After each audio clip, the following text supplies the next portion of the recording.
Hello everyone, welcome to Media Dungeon. This is Dakota, your host and DM for the night. And thank you for tuning in to the first official episode of Mythandmurder. The show's actually starting with the beginning of the second arc, so if you have any questions about what's going on, that's completely reasonable. I made a hopefully short video. It includes most of the basics of this world and also everything that happened in the first arc. So if you want a little extra backstory to what's going on, go ahead and check that video out. I have a link for it in the description. Now that we got all that out of the way, let's jump right into the first official episode of Mythandmurder, and I'll see you guys on the other side.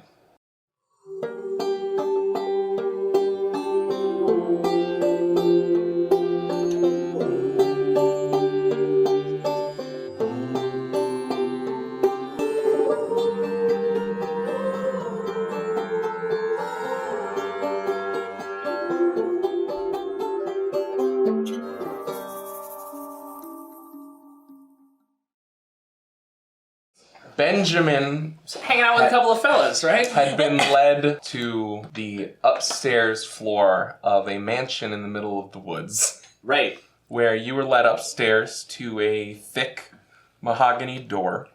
The door was opened, and on the far side of the room was 4 very large windows with a man sitting at a desk. Behind him on the wall was a sword mounted. Right. On the one side of the wall was a large aquarium, and on the other side was a very large bookshelf. This man has curly hair, I guess short to medium length. One side is shaved pretty short. He's wearing a dark burgundy button-up with black vest. Is this the man we were waiting for? Yeah, that's him. And you turned and looked, and sitting in the corner of the room was a woman with a missing hand. That you got in a box. That you currently have in your possession in a box. Dex saving throw. Straight into it then. 17. Oh wait, 19.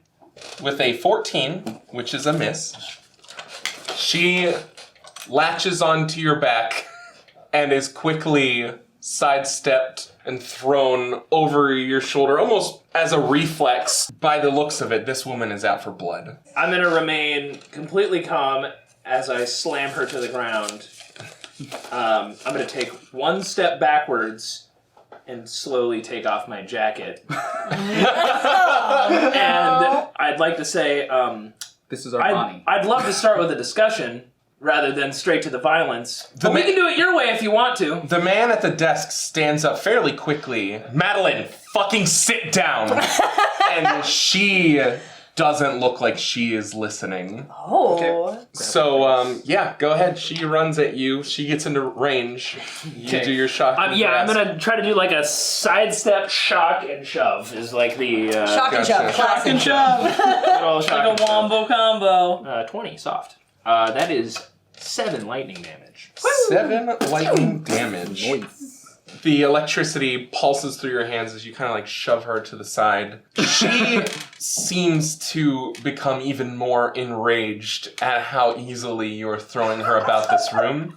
Her mouth opens almost inhumanly, like a snake of some kind, and like unhinging. There is a loud screech that emanates outward in your direction, and you need to give me a Constitution saving throw. 7. That is 15 thunder damage. Ooh.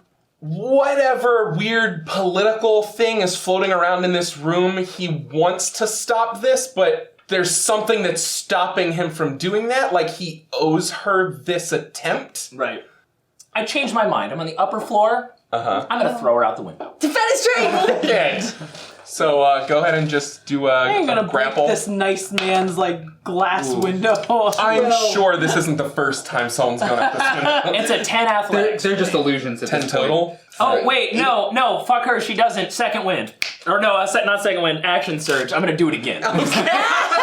Slips out and I'm like, She no. slips away on your grasp and then Nat goes to... 20! Oh my god, nat 20. Okay. You chuck this woman out a window. Go ahead and just do like a regular athletics for... just to see how far she goes. Okay, that would be an 18. Oh my Okay, Pretty good. you grab onto her and you ever throw see the her hammer over. throw in the Olympics? That's how I imagine this going. I want to like pick her up, drag her across the desk, and then up. And then I'd like to pull up the leather chair and take a seat, cross my legs. The man sitting at the desk, Is this about the hand? he says, "This is about the hand." I'm gonna lean forward and He's say, like, "She's gonna be back here in a few seconds, so you." "Sure." Here she comes. Is there a railing? There is. Excellent. So my goal is to Sparta kick her through the doorway and out off the balcony into the main foyer. Nothing? Just white hot rage? Nope, she is about to swing at you, and that's when you kick her in the 18. chest.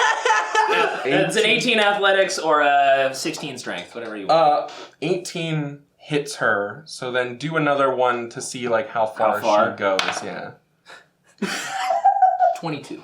Okay, my shit. God. How much damage does like your fist do? A D10 plus 6. Okay, so go ahead and do that damage for the kick, just straight up. 11. Then with a 22, like Looney she Tunes. gets punted out of the room towards the door frame. All the people get out of the way. Fuck yeah, She yeah. clips the side of the door frame, like ripping a chunk of the wood off of the wall, flies out in like a spinning motion. Oh my god. Her lower half clipping the railing, ripping part of that off, and she kind of ass over tin cups falls down off the I'd like to side of follow the balcony. That motion to follow her off of the balcony and Goomba stomp her. Oh my god. Goomba stomp. You go sprinting out of this room. The people like start to like walk back in and then see you coming in immediately. And you go and just do an athletics just to see like how well you aim. Now, I Okay. slip. Oh no. You appeal. leap directly down. One of her legs is badly broken, and her torso riddled with shrapnel of the door wood splinters. It doesn't look like any of it has actually professionally staked her, but she is laying there seemingly unconscious. I would like to pick up her body Mhm. with one hand. Yep. Walk up the stairs. Uh-huh. Slap it down on the desk. Take another seat. I came into your house uninvited and introduced, and you attacked me. Listen, I completely understand. This was not how I wanted this to go. I would like to give you the honors of... I don't know what type of person you are, but the fact that she did this to you in my home after begging and pleading for me to bring you here is completely unacceptable. So whatever you want her fate to be is completely up to you. I could care less. I'd like to go home. If there's anything that I can do to make it a bit easier of a decision for you to stay, I would gladly hear what it is you would like. I don't know, maybe not have people attack me as soon as I walk in the door. Once again, I completely understand. I get it. Again, I apologize. Don't have a van of people show up and let me know that I should really get in the van? Should 5 people surround you and say, hey, you should really get into this van? The guys in the back are like, He looks over your shoulder at the men standing in the doorway, and he gestures for them to get the fuck out. They shut the door behind them to the best of their abilities, considering there's barely a door frame. Right. So the door's just kind of like floating. You just keep seeing a hand like pulling it closed. I made it very clear that it was important that you come and speak with me tonight, and I did not mean for that to come across to them as to threaten you or to make you feel like you didn't have a choice. I had all intentions of bringing you here and explaining to you the situation. I want to make it very clear that I did not plan for her to immediately attack you like this. This is completely disrespectful and looks bad upon not only us, but me and my home. So, Who is this us? my family. I apologize, I have not introduced myself. My name is Victor. What's this thing's name? Her name is Madeline. And I want to also make it very clear that I had absolutely nothing to do with the attack on your caravan today. Me and mine use synth exclusively. And I have made it very clear to them that that's the way that it's going to be. I guess her and a few others decided that they had waited long enough, and they were going to go after the real thing. Oh, you mean this? And I cut myself open. Dude, what are you doing? And bleed my fake illusion blood all over. You bleed, and then he's like, Complicated. What are you exactly? I know very little. I set down my card and I begin to leave. He stands up and he says, you can leave now. I just want to say one thing. I am running low on employees that are capable of getting work done during the day. And this goes without saying, the hazard pay for vampires to do things for you during the day is very high. It's understandable. There are people that I'm trying to find and things that I'm trying to do that can only be taken care of during the day.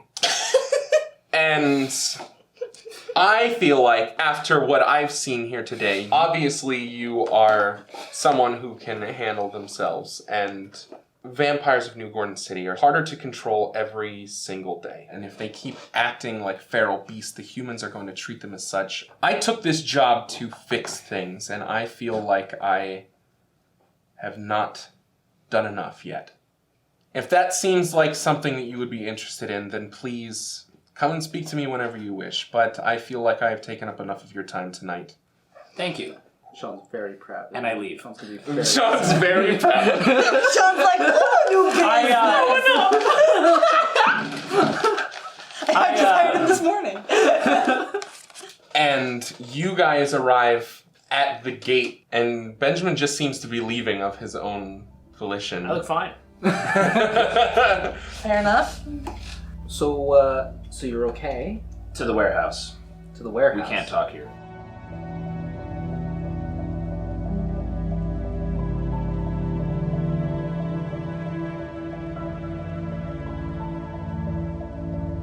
So you were staying behind with Brad, Jeremy, and Dave, who you had just arrested. Sammy is sitting in an interrogation room, and it's around 4 o'clock in the morning when Captain Wallace comes into the interrogation room and shuts the door behind him and takes a seat at the other side of the table.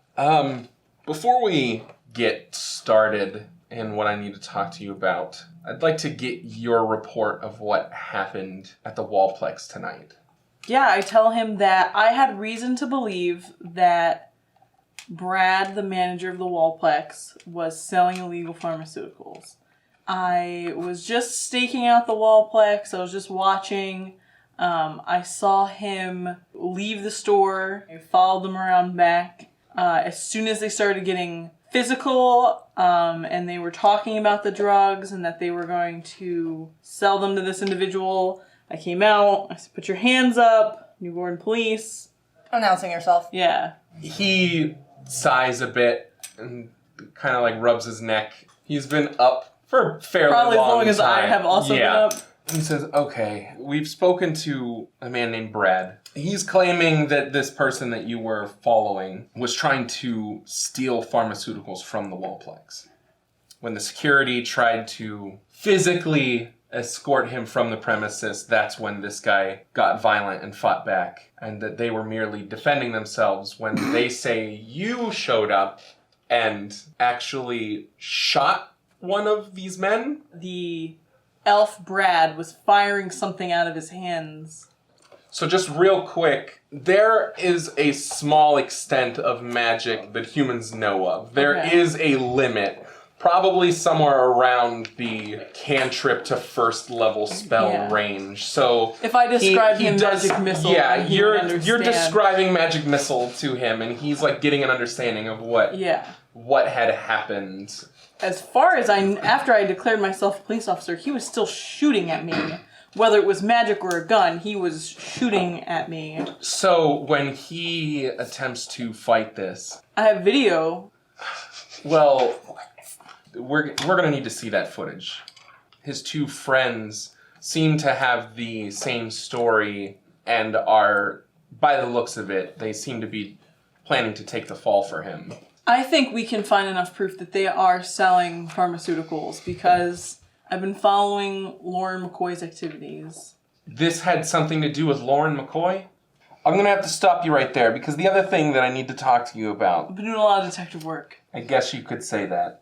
That was real sassy. That was real sassy. That was real sass. We've been looking around. We have found absolutely zero information on this man, but the only thing that we know for sure is that his name is Finn, and he is currently missing, Sammy, and shit doesn't fucking look good for you right now. Not only did multiple officers see you brutalize this man, they also saw you cuff him and throw him into the back of your car, and he has not been seen since.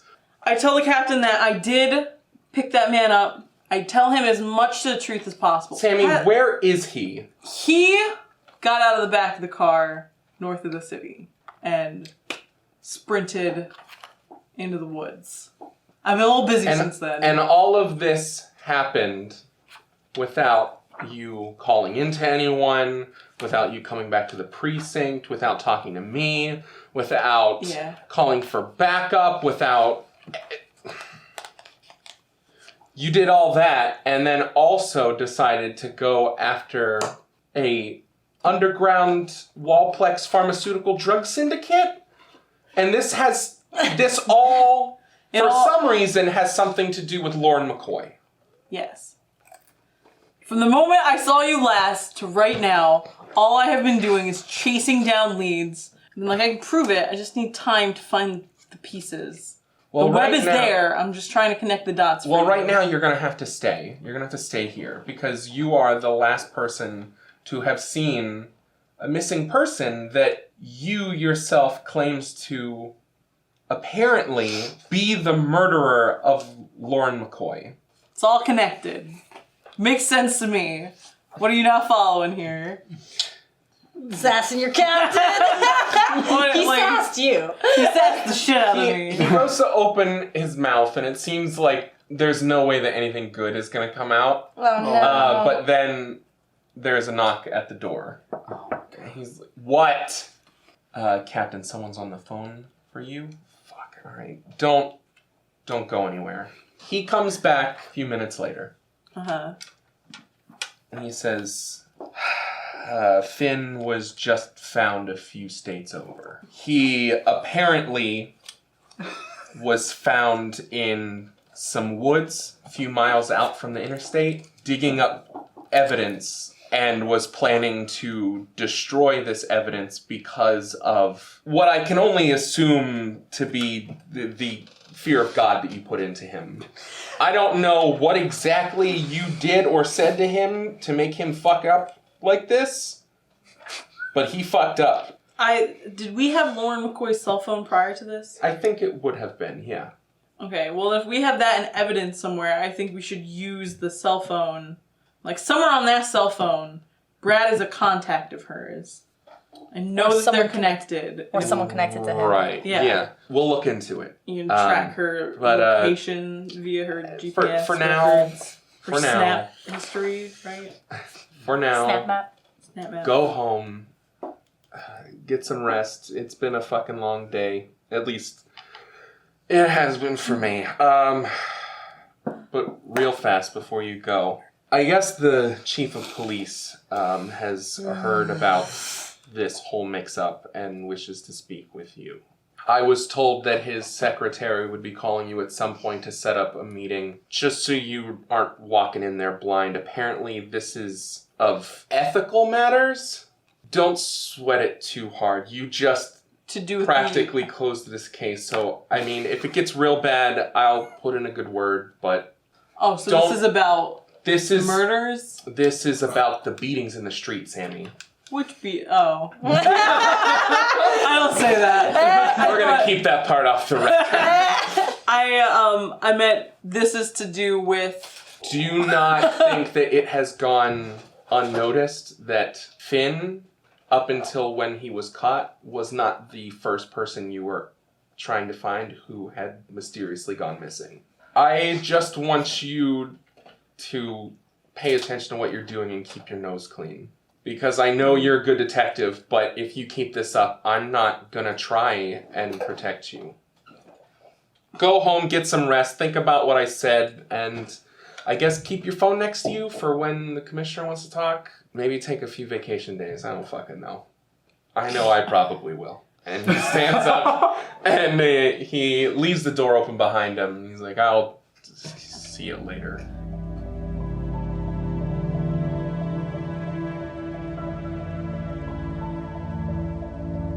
You guys take Madeline's severed hand back to the mansion and just kind of leave it. No, I think I'm gonna wait. I'm gonna make sure that this actually gets to her. So I'm gonna buzz and I'm gonna ask for Victor. Yeah, you buzz in the intercom. Hello? I'm looking for Victor. Who is this? I was just here a few hours ago. Right. I have a hand to give you. Okay. I'm here to give you a hand. One moment, please. Benjamin, yes. What can I do for you? I have a hand for you. Right. I will send someone out to... No one else. You or her. I don't trust it to anybody else. I'll be out momentarily. So you are standing out there for a while until you just hear this soft clacking of nice dress shoes on like pavement. As he's walking down the lane with his hands in his pockets, just slowly making his way down the... So you brought the hand. He reaches out and takes the box from you. He opens it up.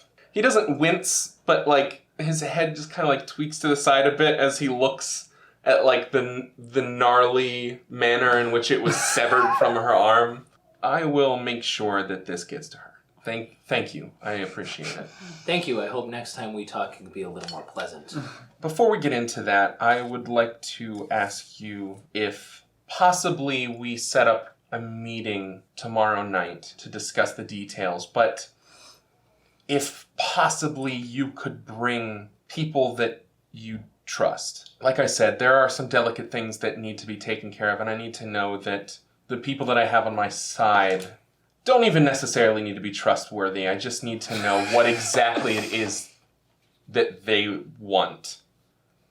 And as long as I know that what they want is never what I don't want, then there shouldn't be any problems here. Fair enough. He takes a card out of his breast pocket and hands it to you. War of the cards. It's kind of hard for you to see right now because it's like a black card that has like a red... It's a black on black sigil on like the one side, and you like flip it over, and you can't really see anything. Even with on dark it right vision, now. it's still like tough. Yeah. Takes the box and starts to stroll back down the lane, kind of whistling to himself. who have been promoted. You're a full partner now. You get paid. I own a You get paid.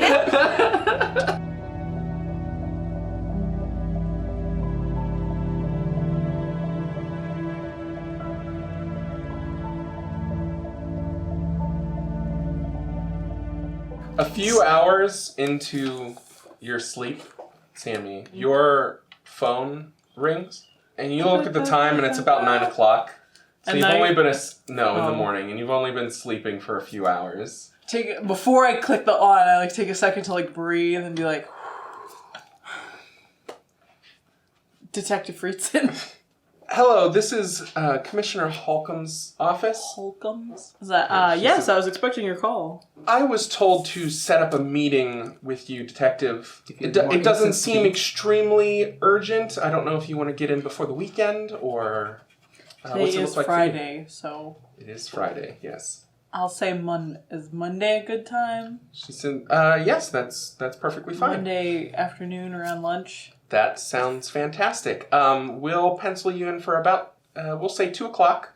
Also, I am looking to get in contact with a few other people that I think you might be able to help me out with. I am looking for a Sebastian, Benjamin, and Sean.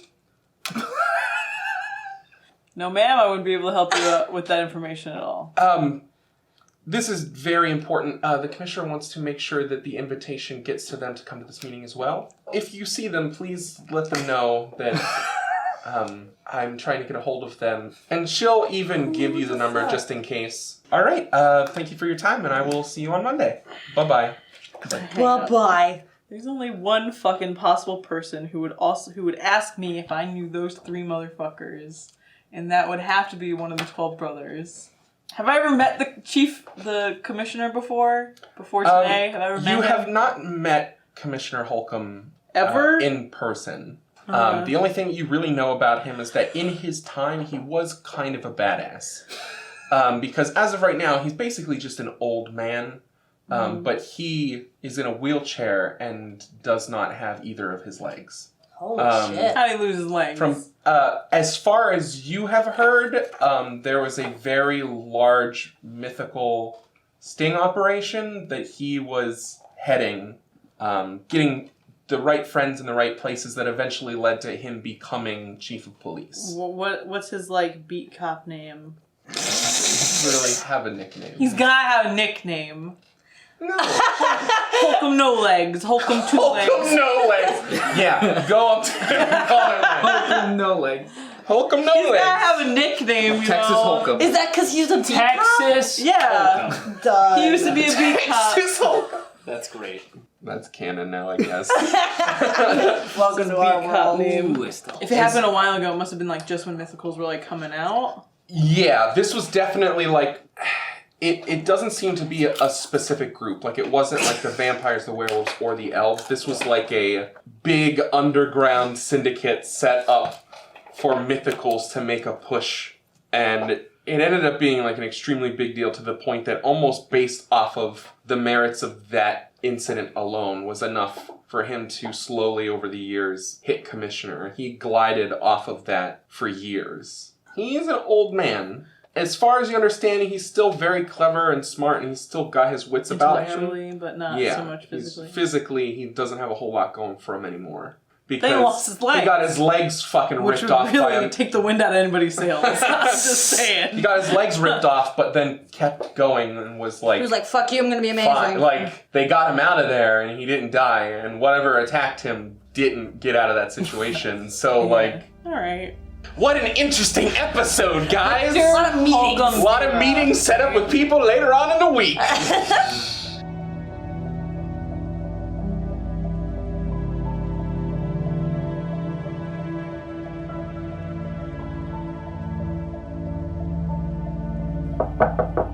The door is opened by Elizabeth. Good afternoon.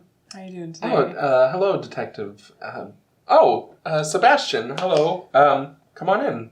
You are led into the living room, and you guys sit down on the couch, and she says, is there anything that I can get you guys something to drink or eat?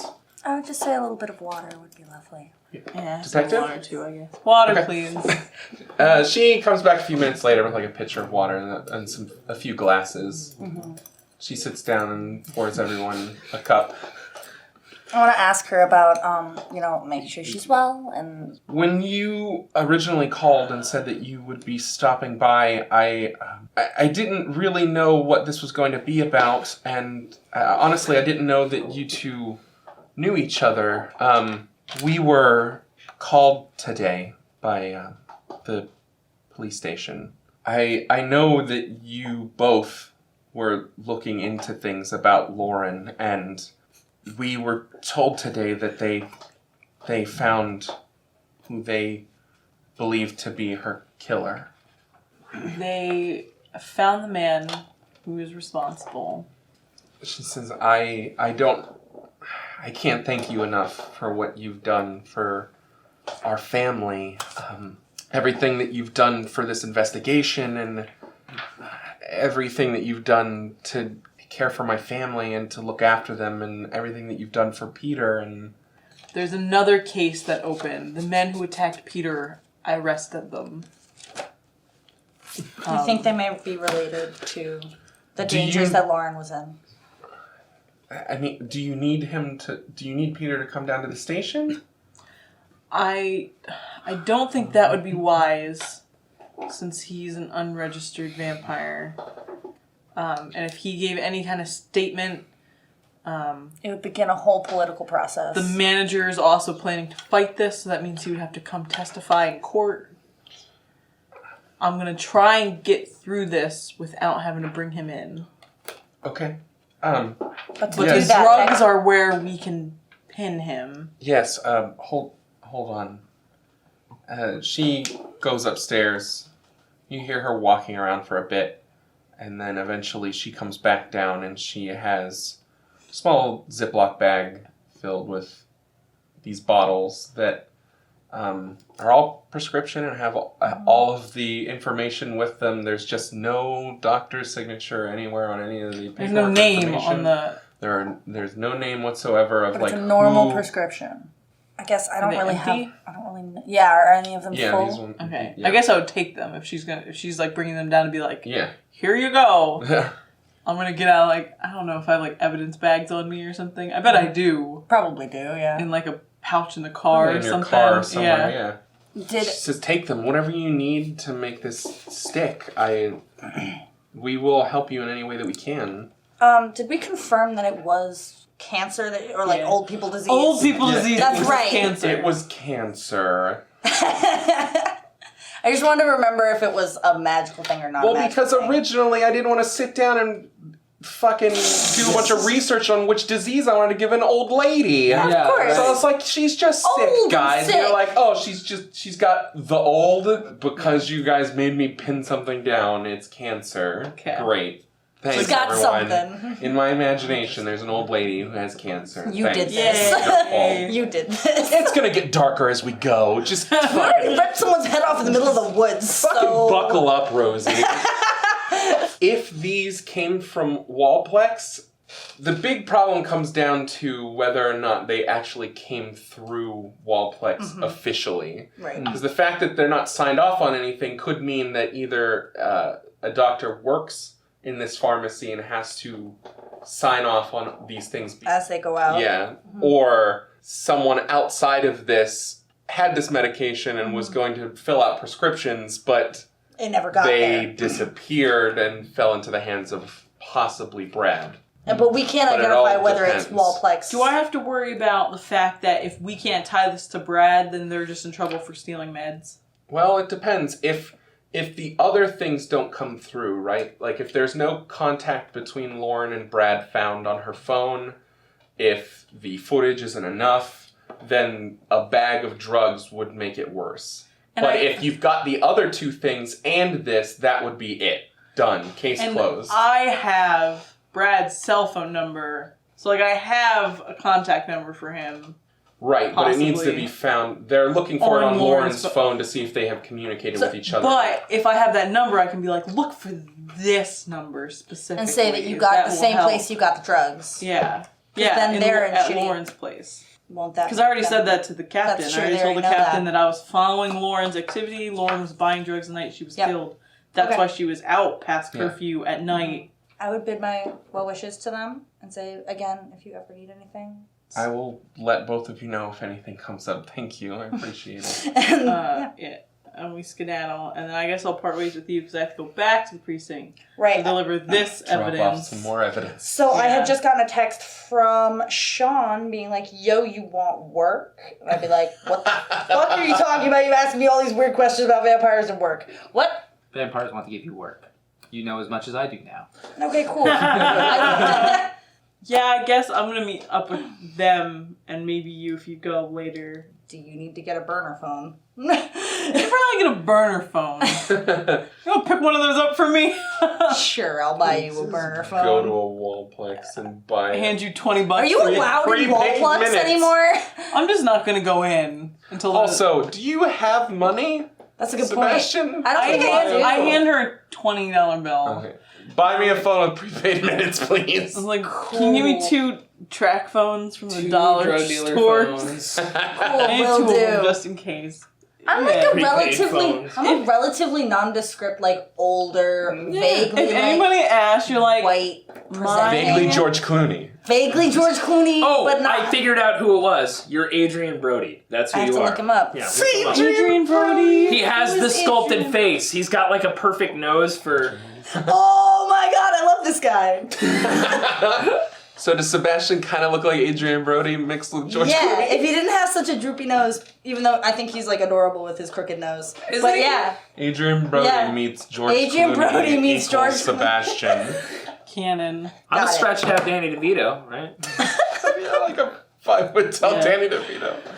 I like how that's a stretched out Danny DeVito. He's like 5 foot, yeah. You guys are all gonna get together at the storage unit? All 4 of you? Adjacent. The parking lot. next to- Adjacent to the storage unit. In the parking lot of the storage unit Denny's out on next the... door. Yeah, the Denny's. island. The Denny's that's on the island near the storage unit.